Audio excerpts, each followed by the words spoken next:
let's talk about hooking up, shall we?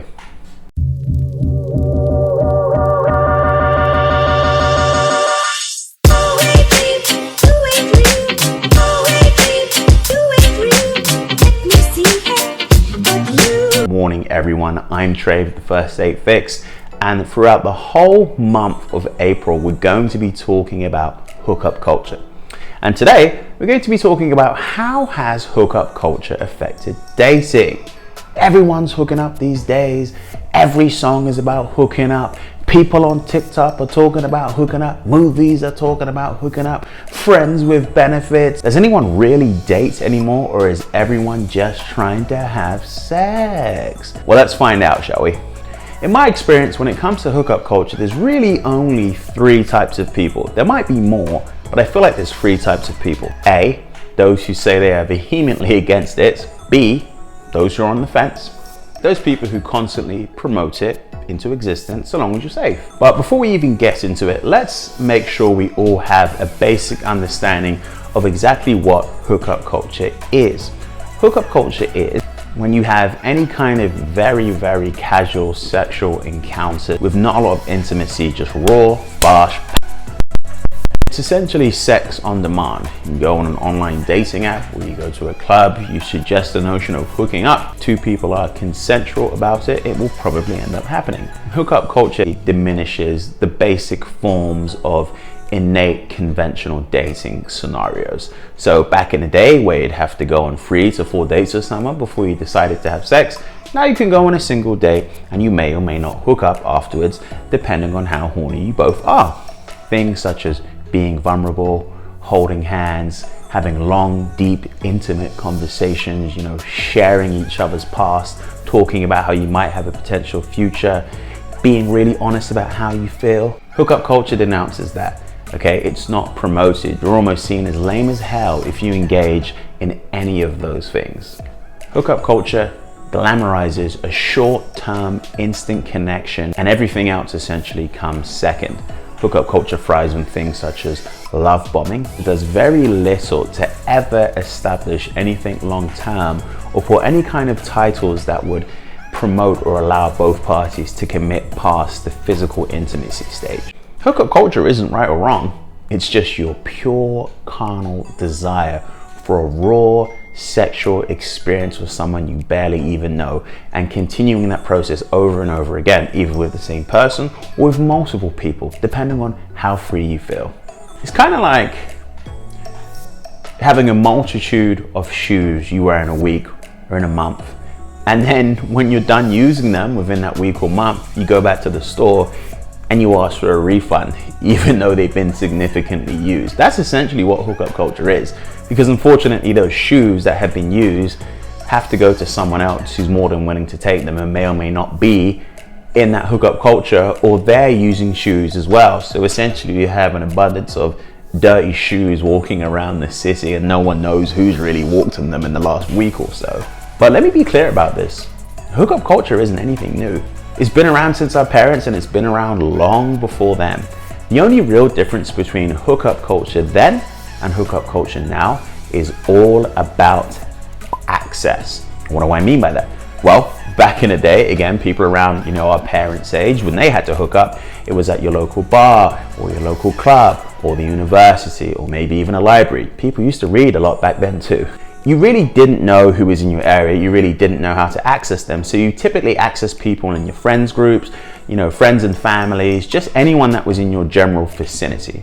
Now, hookup culture is almost on crack, in the sense that all you have to do is get on your phone and you could probably download about 10 different apps that would allow you immediate access to every single person in your area, people in another state, and in some apps, people in other countries, which means the average man or woman might have hooked up, 3-4 times in a year because of what was really in front of them.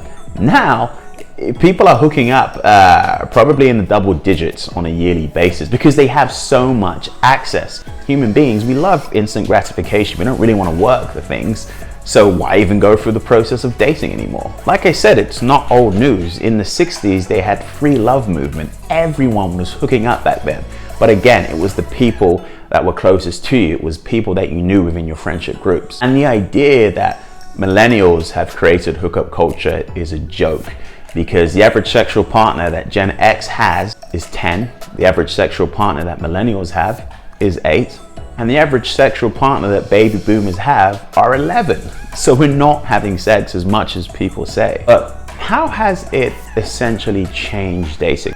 Dating has been commodified and put into secular boxes because of dating apps, because the advent of technology, because people sharing stories, both good and bad, because people are trying to keep up appearance, because people have never been more concerned with their physicality and how they look than now ever before. Unfortunately, hookup culture has changed how people view sex. It's no longer a connection that two people have because they really like each other and they want to see it going further. Hookups have always happened, but back in the day it was more people would meet at a club or a bar, they'd have a mutual hookup, they'd shake hands and they'd keep it moving, and that would maybe happen 2 or 3 times a year depending if they're single or not. Now it's happening where people have a roster of people that they're hooking up with in any given week. They might have 3 or 4 sexual partners, or they might have a consistent person where they both have a pact that they're hooking up, which essentially means that sex has lost its meaning. Most people wouldn't know what real, genuine, intimate, passionate connection is if it came and hit them in the face. They really wouldn't, because they're so used to instant sexual encounters with people that they probably don't really know that much about. What was once reserved for idle chit chat between small groups of friends over coffee or over wine or over some drinks is now being posted everywhere. People are bragging about what celebrities they've had sex with on TikTok. Songs are bragging about how many sexual encounters they have and talking about all the things that they want people to do to them. Again, this isn't necessarily new, but it's affecting every aspect of dating because we have that technology. So back when songs were talking about all those sexual things, there was only really so much one person could possibly do. But now we have so much access. The same songs that we've had for the past 50 years are almost allowing people to relive those fantasies that they hear in music, that they see in movies, that they see on social media. With sex being so high on the menu, it means that more people go into a sexual encounter with a more abstract, atomized view of things, where it's not something that they may or may not see someone in their life in the future. It's more of something that, okay, I guess we're doing this until I find someone special. So now sex is almost being used as, it's just something that I do to pass the time until I feel like I've met someone special, right? And the sad thing about it is that either party could be that person and not even know it. Could you imagine being that person that you're having sexual encounters with someone, hoping that it goes somewhere special, and in the back of their mind, they're just really using you for their gratification until they find someone else that they deem to be relationship material? It's kind of messed up. Even if there is some sort of agreement that you or one person has, it means that you don't respect each other enough to actually want to be in a relationship, but you respect each other to want to have sex. This leads to fewer connections, which is why for the first time ever in the United States of America, 51% of young adults from age 18 to 35 are single. It's never been this high. Granted, some of that could be because of a pandemic, but these were metrics that they took from 2019. And I'm worried it's even higher now because of the pandemic. Because of hookup culture, it's slowly ripping anyone's individual consciousness of other people's feelings. i.e., back in the day, if you were to have sex and never call someone again, you'd probably feel a bit bad about it and move on with your life. Now, people brag about having sex with other people and blocking them. They brag about intimate encounters and never seeing them again. They brag about using people for their sexual gratification without the other person knowing about it. This is how disconnected we've come with how important sex is. It's affected how much effort people make in regards to dating. And what do I mean by that? Well, if you're a person who's not really looking to hook up anymore and you want to find someone serious, the person that you go on a first date with, or the second or the third date, you might not really make that much effort because you're just not sure.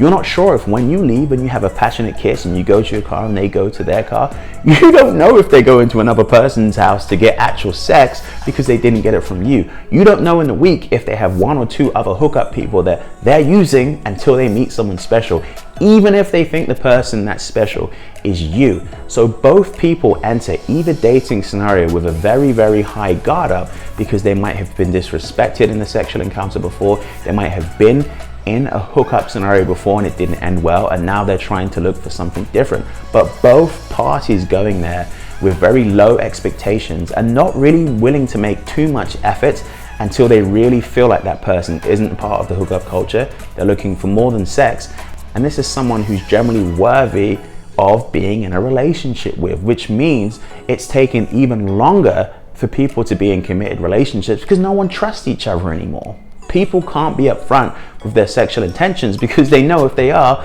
people aren't going to touch them with a barge pole unless they want the same thing. But even people who want the same thing are never really honest about it because they don't want to be labeled as a man whore or a slut. Once went on a date with someone and she told me on the first date that she was kind of hooking up with this guy and she had to break it off because she's looking for something real now. And I was like, okay, good for you. Like, I'm glad I'm here. And curiosity got me and I was like, when did you and him stop hooking up? And she said, oh, last Wednesday. And it wasn't so much that I was judging her, but that's not where I was at, right? Like the last time I had hooked up at that point was like, 6 months ago. I had spent a lot of time working on myself.